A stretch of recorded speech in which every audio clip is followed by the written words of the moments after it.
What's up, guys? It's Matt Jackson and Clay Smith, and we are the Wash Bros.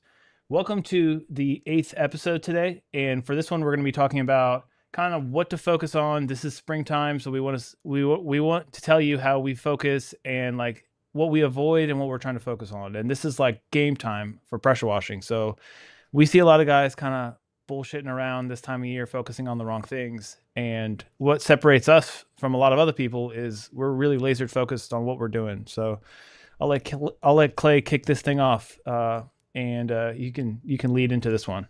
So Okay, great. Yeah, first and foremost, I want to thank everybody as always for listening, downloading all of our content, checking us out, following us, listening to all of our other downloads, all of our other episodes, and kind of just seeing our journey here because that's kind of what we've documented. I appreciate everybody for listening in, tuning in, asking questions, giving us a comment.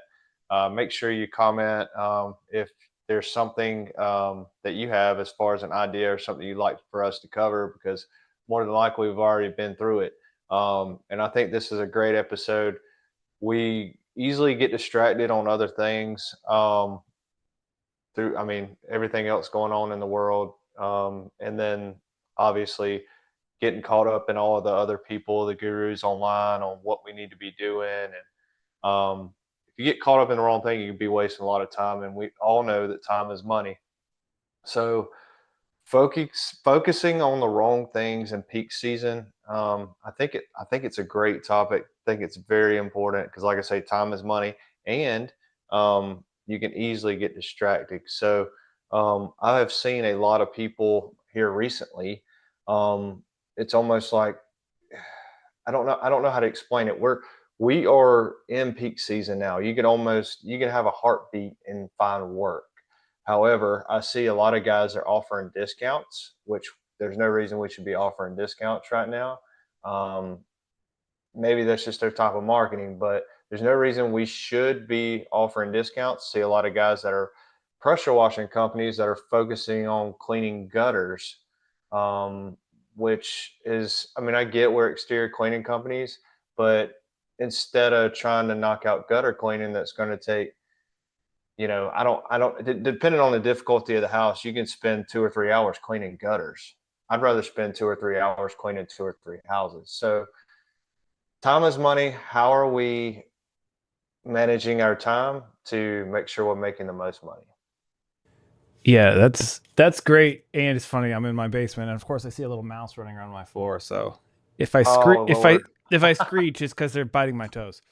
Um, but I was like, oh shit, what's that shadow? And it's a little baby mouse. It's hilarious. uh Um, yeah, that's a great point because like we'll talk about this a lot too. You see guys online and they're posting about, hey, we're doing gutter cleanings or we're doing like these. We're posting about services that aren't like really highly profitable or relevant to the spring season. This is the time of year when like the high profitability, the good customers come out. So we need to be focusing on posting about that, talking about showcasing like, hey, we're cleaning these projects that we want people to hire us for. We don't want to say we're cleaning out gutters. We're doing stuff that people do in the cold seasons just to fill work and fill labor. And two, like you said, with discounts, you don't really want to be pushing that whole discount thing because then you're going to be attracting those cost focused type customers who are like, this guy's offering a discount. What can you do? It's like, no, we don't do that. It's like, we're cleaning your house and we're cleaning everybody else's house. This is the busy season. It's like, discounts are fine if you need work, but this is the time of year where you don't need to be pushing that. And uh, yeah, 100%. I mean, if you're offering discounts, you're going to be attracting the cheaper customers. You attract the cheaper customers, you're going to obviously when you do work for a customer, there's a great possibility they're going to call you back and they're going to always expect cheap. And our goal as business owner is how can we catch that customer? It's almost like fishing. How can I get a hold of that customer, and how can I keep that customer, and how can I keep farming that customer? So once you keep farming that customer, if that's your goal, then like I say, they're always going to expect cheap and they're always going to expect a discount. Well, what kind of promotions are you running this month? It's almost like me calling Papa John's and saying, okay, what are your deals on your pizza? Because they're always offering deals. So every time I call Papa John's, I'm like, okay, what deals are you running on your pizza today? And that's exactly. the kind of customer that you're going to get if that's the way you market. Yeah, you don't want to be the cheap guy. And a lot of times social media, this is such a saturated industry and market now. I'll see guys posting in these groups, hey, can somebody pressure wash my house? And there's 500 comments of pressure washing companies saying, I can do it, I can do it, I can do it, I can do it, I can do it today, I can do it tomorrow. Like begging for work. And in my opinion, that is really lowering your value in the busy season. And I'm all about like, hey, getting yourself out there, being seen on social media, but I think the ship has sailed there. And if guys are over here begging for work or coming off as begging for work, you're positioning yourself to be desperate and giving discounts, and I think that lowers the value of your company. And 100%. because let's be honest, if somebody's going to go through for a house wash that should be a $300 house wash and call 5 different companies, that's not a customer you want to deal with. You want to deal with somebody who goes to Google or who's like, hey, I like this guy, I'm going to call this guy. I'm not going to ask a million questions, but if somebody off the bat is asking for like the cheapest price person on a forum and all these people are responding and they're reaching out to these people, that person's going to be a pain in the ass to deal with, and they're going to choose you because you were cheaper than the other guy. Yeah, I had a guy reach out yesterday. I think I shared this with you, Matt, and I gave him my minimum charge price because it was a small job, and then the guy was like, "Well, can you meet me at 270?" I'm like, no. I know it was just so our minimum charge is $300 or whatever. So I know it was just $30, but if you start doing that to customers, then they basically are not seeing value in your cut. It's almost like a disrespect thing for me. Even if it's $25, I don't care. I'm not giving you a discount Exactly. because I see worth in my company. And another thing is reframe that. This is what I'll do. People were like, hey, if I can get my neighbors in, do I get a discount? I said, yeah, you'll get a discount, but you're bringing in work. So therefore you're raising value in like what they're negotiating on. And instead of me doing a $300 job, if I can do, hey, if you want that 270, bring your next door neighbor in. And then for me, I get to be in one location and make $540 versus $300. And that's where it's okay to negotiate. But I'm not just going to take money off the table because you're asking me to take money off the table. Yeah, those are not the people I want to work for. If they're already asking for a discount up front, that just means they're more than likely they're going to be a headache to begin with. Yep, you're probably not going to get the Google review. You're not going to get the recommendation, and they might not call you in because they're going to call They're somebody probably not else going to back. use you again. Yeah.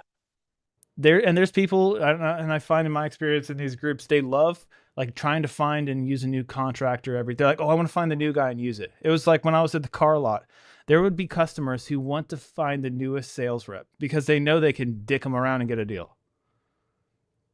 And 100%. that's almost the same thing when like what I see in these groups. These people are like, oh, I want to hire the new guy. I'm like, you're hiring the new guy because you think you can get the best money for all of the effort that he's going to have to put into your house. Yeah, they want to support a new business. So definitely, if you're newer, getting into this stuff, just watch out for people like that. There are plenty of red flags. Also, there are a lot of people, a lot of the new guys. If you're a new guy, let me just go ahead and say this while I'm thinking about it. If you're a new guy, make sure you're not clicking on other pressure washing businesses ads and calling them and asking them and trying to pretend to be a customer and asking what they're charging. If you need a guideline on what to charge as far as pricing goes, please message me or Matt and let us kind of help you there. I know there's a lot of people that are listening, a lot of new guys. If you are in that position, do not click on anybody's ads. So basically, what you see at the top are ads, like on Google, when you search for pressure washing companies. And anytime you click on that, it's costing another company anywhere from $50 to $120, depending on what kind of words you say and what kind of words in the conversation that Google picks up. It could be costing you money, or it could be costing the people you're calling money. So maybe it's something that me and Matt could come out with to kind of give everybody a guideline. I know we're working on a few things behind the scenes to try to help people, give people guidelines. But if you can, please just reach out. We're here to help, and that's why we started this podcast. Correct. And you can, and we talk about this too. If like you want to secret shop somebody, a lot of times try to create like a positive relationship first with the person, or use, say, instead of going to your or my business page for pressure washing, why don't you try to go through the Wash Bros group where we can talk to you? Hey, this is like I can turn my brain off from saying, is this a potential customer, to, hey, this is somebody that wants help pressure washing. And it's a completely different energy. Like, you're not wasting Yeah, like business time. You're saying, oh, cool, this guy is a supporter of the show and we want to help you out. It's a completely different energy than like being kind of weird and shady behind the scenes saying, hey, how much is it to pressure wash this house? And then we spend time and energy thinking, okay, this is a quote I have to turn to get a customer's job, only to realize that, okay, thanks, no problem. You were just secret shopping us. and 9 times out of 10, I can sniff you out, and I'm going to call you out every time just Yeah. because I know that you're costing me money, and I know you're not a customer. But please shoot us a message on the Wash Bros podcast page. Also, join the Wash Bros Facebook group on Facebook. It's called The Wash Bros, and it has our logo. Join that. There's open discussion where me and Matt can help you out there. If you have any questions, there are some other pressure washers in there as well that can help you. That's the Wash Bros group on Facebook. Exactly. And two, by having it small and us kind of moderate it, we can avoid the nonsense that you see in these big Facebook groups where it just becomes a bunch of people who have no idea what they're talking about, giving you opinions about stuff that they watched one YouTube video, or they've been doing it 100 times this way with a red tip and they think they're an expert at pressure washing. So the value of our pages are that, like, we're in control, so we're curating the content.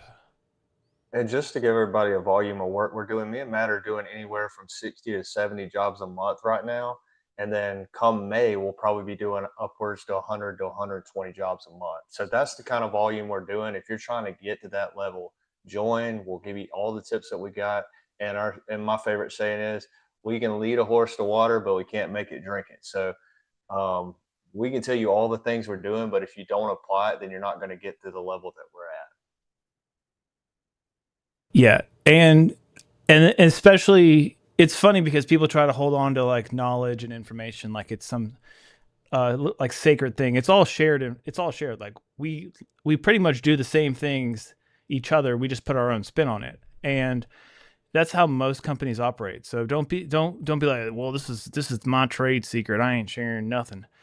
That's not what's important, especially with AI nowadays. Like, we have all the knowledge in the world. We know how to do anything, but it's the application of that knowledge is what's separating you from us. So if you guys are on the fence or you're overanalyzing yourself, like, it's not hard.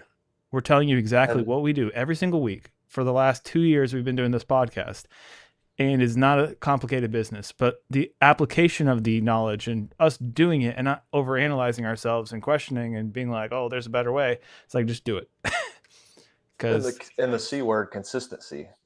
that's huge. Consistency is huge. We And say it. I say it every episode. At the consistency. yeah, we're My favorite word. consistent at saying consistency. It's perfect. But people Yeah, people this year are going to be complaining about being slow because there's so many people in the market. There's so many people that got into this when the economy was really hot and anybody could pressure wash.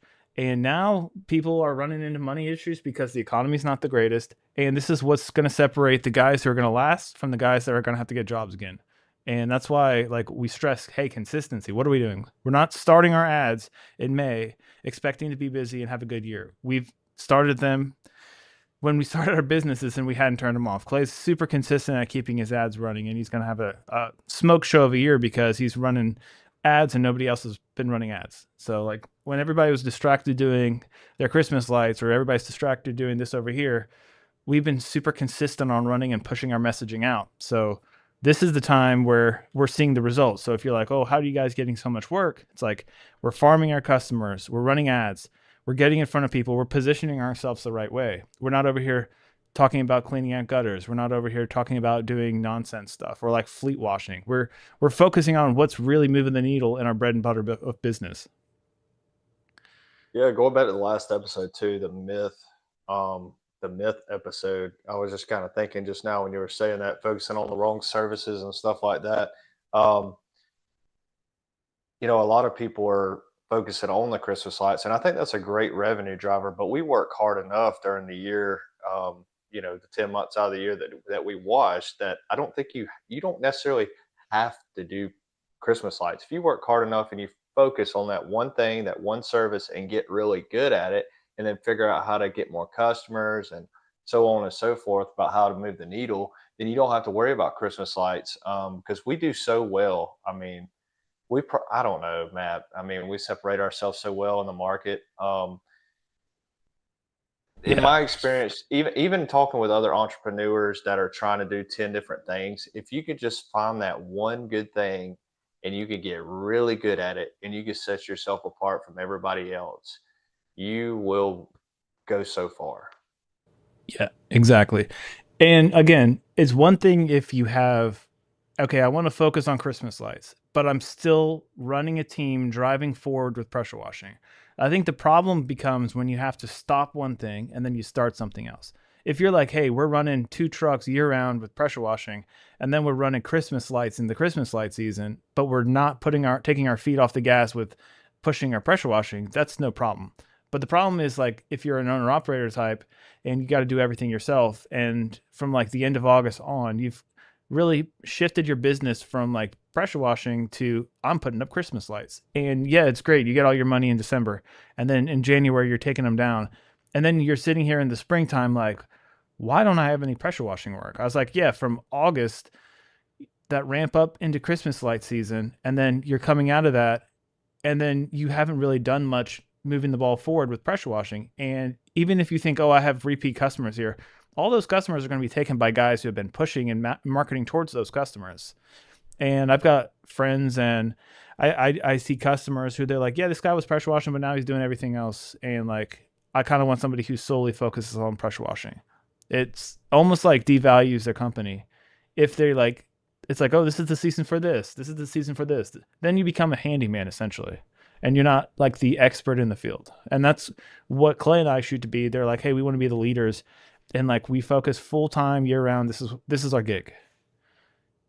And I think that's It, you find out like the harvest season is this time of year. So if you're looking around and you're slow and you're wondering why you're slow, it's because you haven't been pushing in the slow season like we have been pushing.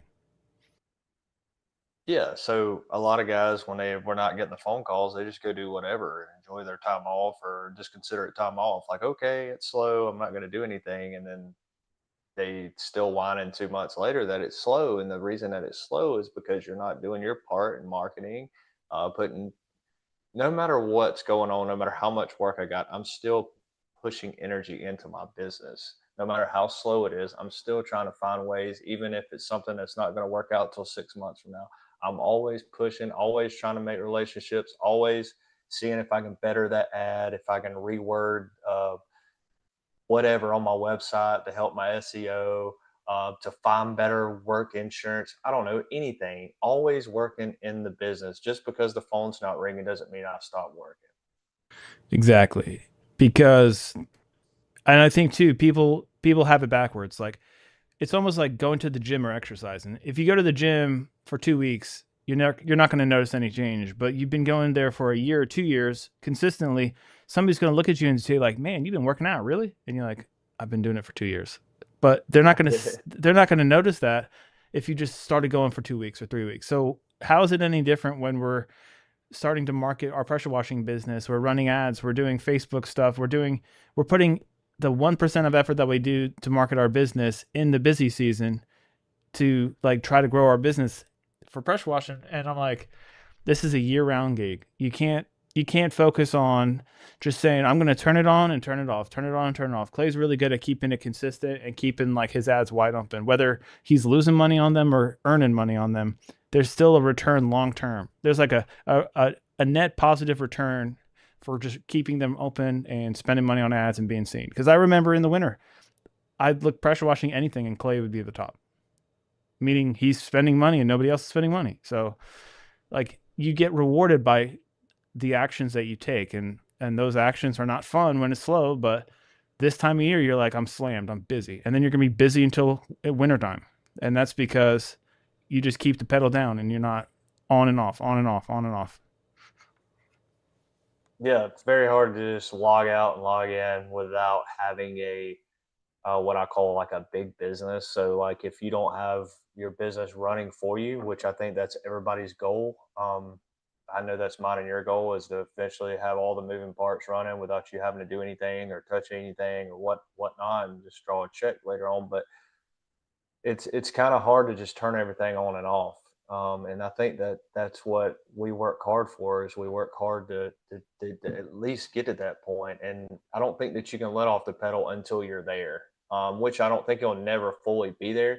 But if you can walk away and go on a 2 week vacation, your business run itself, and you hardly get any phone calls, and you don't have to worry about it, I think that's when you've officially been able to turn your business off, or clock out or whatnot.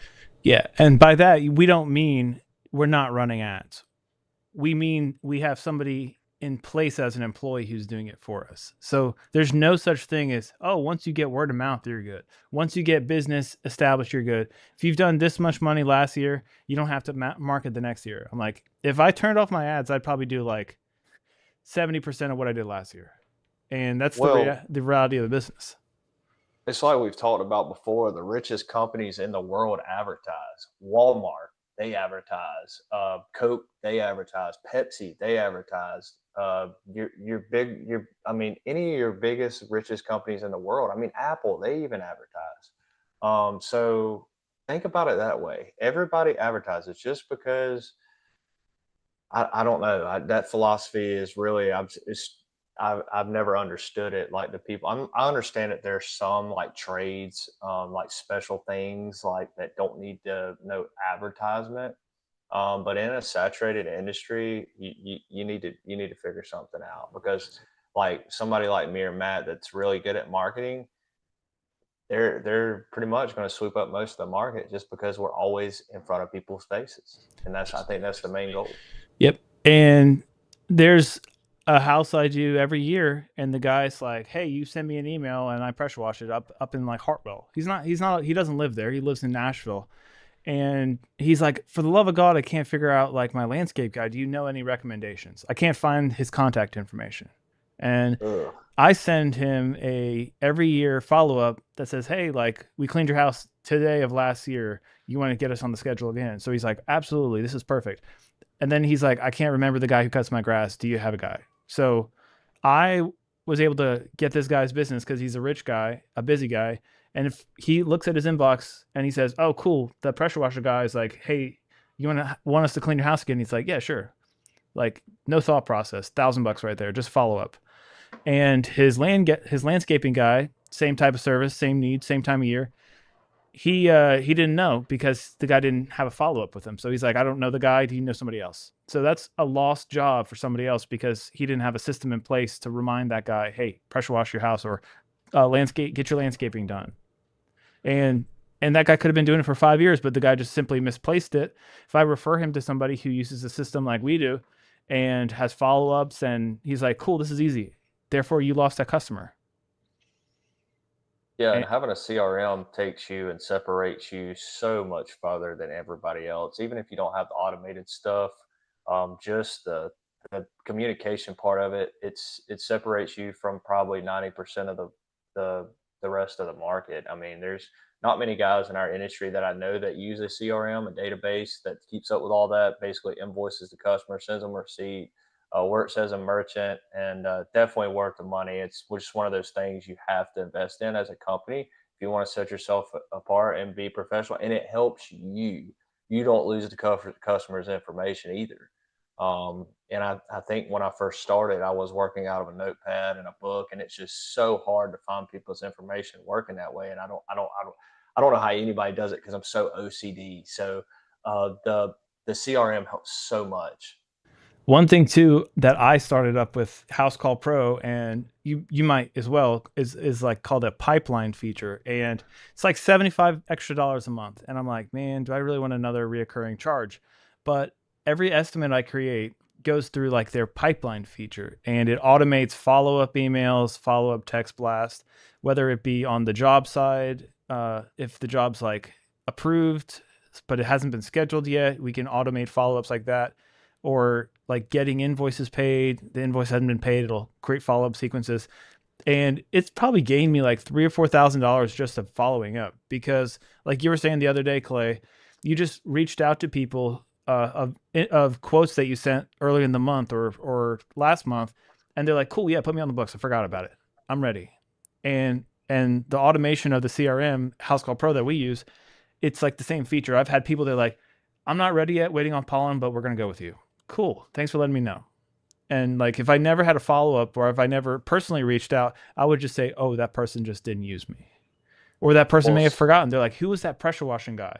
And then they go to Google again, fill out a new lead, and then they talk to somebody else, and that person says it's the right time for the customers, the right time for the business owner, and they take that business. It's like, how much money are we leaving on the table because we're not choosing to modernize our systems and use automations or CRMs or stuff like that. and here come May, you're not going to have time to even do that. So now that you have the automation in place, it's still like what it's called. It's called a pipeline. It keeps that pipeline going, and you're not even having to touch it. It's automated, and I think that's what really opened my eyes the other day. Going, I mean, I had got off work a little early. I was just trying to find a way to be productive, and that's what I'm always do. Keep my foot on the gas, no matter if I get home early or not. A lot of people are just going off and doing whatever they want to do the rest of the day, but I'm working to at least 5 or 6 every day, just trying to keep my pedal to the floor, trying to keep things moving because it pays off in the long run. And I was like, well, I'll just shoot these people, look at my estimates, see. And I had a ton of estimates still out. I'm just like, what the crap? So I sent a bunch of, and I think out of 20 something open estimates, I booked 6 jobs within like an hour. So it just people get so busy, they'll fill out your form online, they'll call you, whatever, they're because it's just on their to-do list to get quotes or whatever. And you may be the only one that reaches out. And that's how you get the job. You know, if you give them a fair price, you're the only one that's communicating, you're the only one that's following up. They're like, okay, well, he's been precise with communicating. He's going to be precise with his business. He's going to be precise with his work. He's going to be precise with cleaning my house. And we're going to give this guy a shot, especially if it's a first timer. No doubt. And if you guys aren't from the sales world or familiar with sales, a lot of times it takes up to like 12 touches just to close a deal. And it depends on pricing and other factors like that. A lot of times if it's like a lower ticket pressure washing job, it's like a one call close. But there's a lot of things that go into this that you don't know of the person. They could be waiting for the next paycheck. They could just be waiting on pollen. They could be moving into a house a certain time. So don't just send them a quote. Make sure you're understanding like why they need the quote. Like dig deeper and then act as a salesperson because like we always say too, like we're a pressure washing company, but we're really a sales and marketing company and the product that we're selling and marketing is pressure washing. So we got to keep it like flip it on our head and say, okay, in every interaction with a customer, how am I positioning myself as a sales and marketing company? And if we're saying, oh, I got 10 gallons a minute in my pressure washer on my mini moto and this is how fast I can clean, nobody cares. That's just circle jerk of us technicians. But if you're saying I'm a sales and marketing person and I'm filling out a pipeline and I'm running my business like a true professional, you're never going to be shy of work. And a lot of guys online are complaining right now because work is slow for them and they're like, oh, this year's slow, the phone calls aren't there. I'm like, well, if the phone calls aren't coming in, what are you doing to drive the phone calls to come into you? Like what are you doing outbounding to bring work to you? We're getting to the point where this industry is so saturated. If you're not actively marketing yourself and pushing yourself every day, you're going to be irrelevant. And people are going to get a rude awakening because like if the pie of work is shrinking, we're going to have to figure out how to be creative and how to outdo each other in order to get ahead. And that's where Clay and we both see eye to eye that way. And a lot of guys don't really see it. So it's like almost like we see past the matrix. And it looks like it's easy for us because like we're actively doing certain things that other people aren't. Yeah, it's just a matter of how hard you want to hustle, really. And I have a 10-year goal, and I'm trying to reach a 10-year goal, and I'm not letting up until I reach that 10-year goal. So, um, no offense to anybody, I'm worried about me, I'm worried about myself, and I'm worried about my family, and I'm worried about my business, and I don't care what it takes. I'm going to get there. And you got to have that positive. You got to have that. You got to have that mindset. You can't be worrying about the things that's going on, what the other companies are doing, what the discounts they're offering or how cheap they are. Don't be matching other companies' prices. I know that a lot of people do that, and it goes back to what we were talking about of getting those cheaper customers. And one of the biggest mistakes I made was worrying about competition when I first got started. My first year, I was always worrying about what the competition was doing. And I think that I wasted so much energy, and I feel like I could be so much further if I wasn't worried about that. And there's a difference between being personal and there, business is business, friends is friends. Like I know that we all socialize together, and a lot of us do. A lot of people can't set their ego aside and say, okay, what can this guy do to help me? Because maybe one day Matt may have a job and say, hey, I can't get to this. Would you like to take care of it for me? So if we could all work together, it's just so much easier. Put the ego aside. Like I say, business is business, friends is friends. Matt takes customers from me. I take customers from him, and we both look at each other and say, "Damn, good job." And it's just business. There's plenty of customers, especially in this time of year where we get so busy, that I have great customers that use me like every year. And some of these off years, I can't fit them in enough time. And I say, call Clay. If like, and then you will do it one year, and then I will come back the following year. And I'm like, hey, it looks great. And it's just like we took care of that customer need, whether it was me or him. Like we both have that same value, and that like I know this that the customer is going to be in good hands when he's with Clay. And it's important that you find somebody who's that way too, so you're not just like, oh, this guy will do it, this guy will do it. I don't do a lot of recommendations or referrals because I don't want my name tied up to somebody who I know who I don't know the caliber of work they're going to do. So like you almost have value adding your company by having a good base of friends, contractors that like deliver that same value and quality of work to customers. And I mean, we've thrown, whether or not we do it on purpose or customers just will get a quote from either of us and then decide one or the other. Like we're constantly like doing each other's work or getting work done to us, or a big project comes and instead of me having to buy another truck, be like, hey, do you want to go 50-50 on this deal? And usually that works out better in the long run. Yeah, I mean, we've done big projects together. It's worked out fine, and we moved on. And I think that sometimes, I honestly think some people get a little confused between both of our businesses. Get us I, a little confused. I've had guys who are like, yes, you helped me out before, and I'm like, you definitely did not. He's like, you got the blue trucks. I was like, yeah, I got the blue trucks. It's like I know who that is. Yeah, which, hey, it is what it is, right? Like I say, personal is personal. Friends is friends, business is business. You got to learn how to set that aside. Because I mean, I learned that a long time ago in the car business. Cutthroat. It is what it is. I Hey, think if you made that extra call and got that customer in, hey, great job. I got to work a little harder next time. I think too, people's insecurities shine through. So if you're butthurt about a competitor, if you're butthurt about somebody, you know deep down that you're not deserving of that business. And instead of like looking yourself in the mirror and saying, "Oh man, I didn't work as hard as he did. I didn't deliver the best I could. I didn't show up," I'm gonna say, "Oh, he took my business," as opposed to say, "You know what? He did a good job." Like respect. And that's the difference between somebody who's a winner and somebody who's a loser. So like we both strive to be winners here. We don't need to bitch and moan and look around and say, "Oh, boo hoo, we're gonna be a victim," Yeah, he because like stole my that's customer. very toxic energy. There's a reason that customer called you over me, vice versa. Correct. Either I had time to reach out, you made time to reach out, I didn't. There was something that the customer liked that you did that called you over me, and hey, and that's the way we have to look at things. Hey, what can I do better next time to get that customer? Like, what did I do?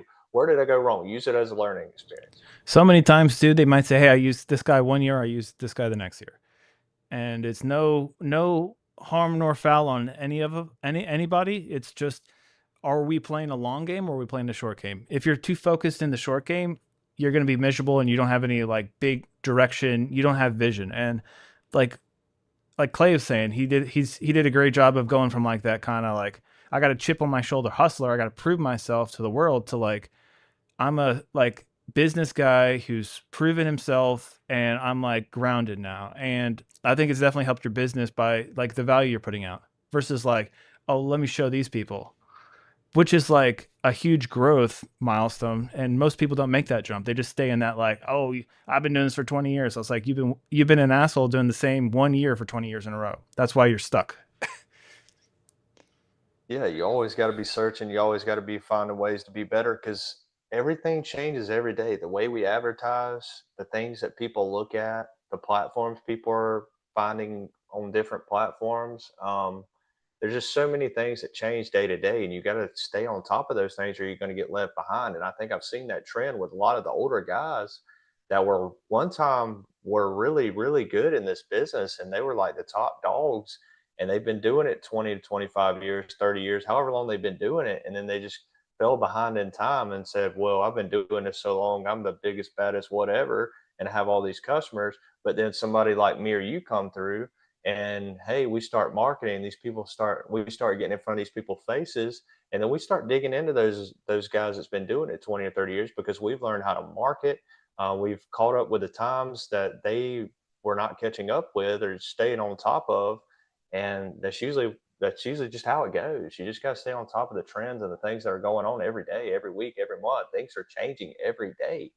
Exactly. If you're not evolving, you're dying. And honestly, in this business, like it's almost a race to the bottom. You don't want to be the cheapest person in the world, but you also don't want to be $800 to $1,000 on a house wash. Like you're not going to be very busy whatsoever when Clay and I can come in at $500, take your business, be done in an hour and 15 minutes, get a Google review, and then get a referral off of that. Like the business model is shifting, and if you're not keeping up with that new business model, you're not going to make this business anymore.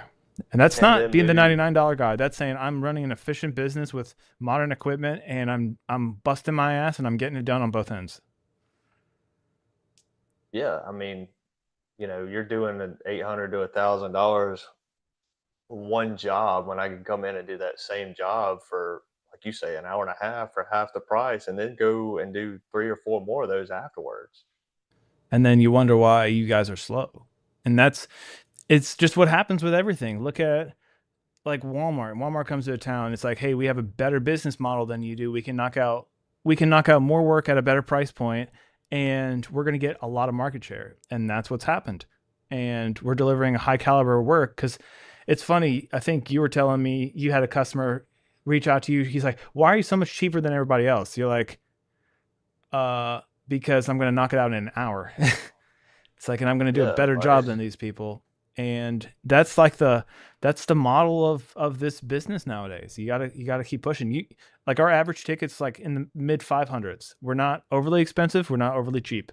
We run a really tight ship, and we're like in and out, in and out, in and out. Great job, in and out, in and out. And like you got the right equipment, you can do it. And it's not like we're making $150 to $200 an hour consistently. It's not like we're over here trying to kill the market. Like we're being really competitive and delivering more value than what we're charging people. And that's why both of our businesses are thriving, because that's economics 101. And that's the shift I see people not able to make. They don't have modern technology like we do. They don't have modern marketing. They don't have wrap trucks. They don't have professional equipment. And they're just kind of humping through it. What worked 10 years ago is not going to work today. It's definitely not going to work tomorrow. So it's like you got to evolve. And guys online are putting out these crazy machines, and if you're competing with, if you're not evolving and you're on like 5 gallon a minute machine or whatever, this or that, that's cool, but like just understand your place in the market. And if you want to grow, you have to kind of evolve with the times. Yeah, 5 gallon a minute machine. There's nothing wrong with that. I think starting out, that's a great starting point because you're only doing so much and you're learning. But you get to the 8 gallon a minute when you're doing three or four jobs a day. You definitely need the 8 gallon a minute. Yeah, we have employees run an average of like 4 jobs a day, 3, 4 jobs a day. Not like Clay busting it out solo, but like we're able to do consistent work, $1,200 to $1,500 a day, like bare minimum. And that's not gouging people, and that's getting work consistently. And that's the business model that I have that seems to be working, because we're not shy of work, and we're not really turning people away. And people try to say, "Oh, these newbies are killing the market," or "These people are killing the market." I'm like, there's been so many times where we'll knock out a job in much better quality of work, short amount of time, and a better price point for the customer. And that's how you're going to win. We're not charging people by the square foot. We understand our numbers, and we're going about it. How can we make our numbers work and grow our business? So that's kind of, we're not over here secret shopping people saying, "Oh, you're charging 17 cents a square. That's how you make money." It's like, no, That's not how you make money.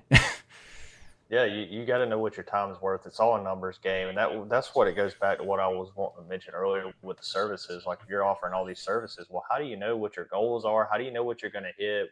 How do you know what you're averaging? If you're doing gutter cleaning one day, you're doing window washing another day, you're doing what's the other services people do? Whatever, if you're doing painting, I see a lot of pressure washers do staining and painting. How do you set a goal that way? Yep. um, and it's very hard to, I think when you grow your business and you get to a certain point, you can utilize different trucks for that. If you have 3 or 4 trucks, say, okay, I got a painting department, I got a staining department, I got a gutter cleaning department, and I got a pressure washing department. But it's hard to do all those things at once and set goals and be efficient. Exactly. You come off a scatterbrained and then you fail at all ends because there's only so much you can do as one. So, 100%, yes sir. but we're at the 40-minute mark. We're Yes sir, that's about where we try to keep them, huh? yep, 30 40 minutes. Where is there anything you'd like to talk about? I guess to wrap this one up. No, man. I just like I start out with and end with. I appreciate everybody listening. We're gonna go far with these things. No telling. We're gonna keep pushing these episodes out, talking about what we're dealing with, talking about the success, what we can help you with. Come out with some cool things. Release some merchandise eventually. Maybe try to do some conferences and stuff like that. So we're gonna keep this thing growing with your support, and make sure you subscribe on YouTube. Join our Facebook group, like our Facebook, the Wash Bros podcast page. Obviously, we're on Spotify and Apple Podcasts. I appreciate everybody listening and supporting us. Follow us on Facebook too, our personal pages, Matthew Jackson. If you want to follow Matt on Facebook, and you can follow me, Clay Smith. Oh yeah. And the cool thing about this show is you can go back to our first episode, and whatever point in business you're at, we have episodes about that. And Clay, when we first started, I think you were just like, I don't even know, were you in the $30,000 months yet when we were first starting No, those? I was doing 15, $20,000 months, I So yeah, believe. you can listen to him talking about where you guys probably are now, and then you can see where he's at, like $50,000 months now. So it's not like, oh, we're talking game where we're so far away. Like you can literally go back to where Clay was probably in your shoes and listen to all those podcasts and learn his journey from how he's like walking it through, as well as like him talking about, oh, I'm running all these ads, I'm doing this, I'm doing that. And then 2 years down the road, you're like, whoa, this guy's got like a legitimate business. And he did so because of everything we've been kind of documenting in this podcast. That's what I think is cool. And it's like, hey, we are talking high level about like commercial jobs here or there, but if you guys are sitting at $10,000 a month, check out our earlier episodes. Like we've Yeah, got a day worth of in content. the first couple of episodes, we talk about what we did, how we got started in this, and where we came from. So pretty cool stuff. Yeah. So if you like what you hear here, make sure just to check out our older episodes, and you learn a lot of lessons. But if that's it, we'll wrap this thing up, and we'll see you guys on the next one. Peace out, guys. See ya.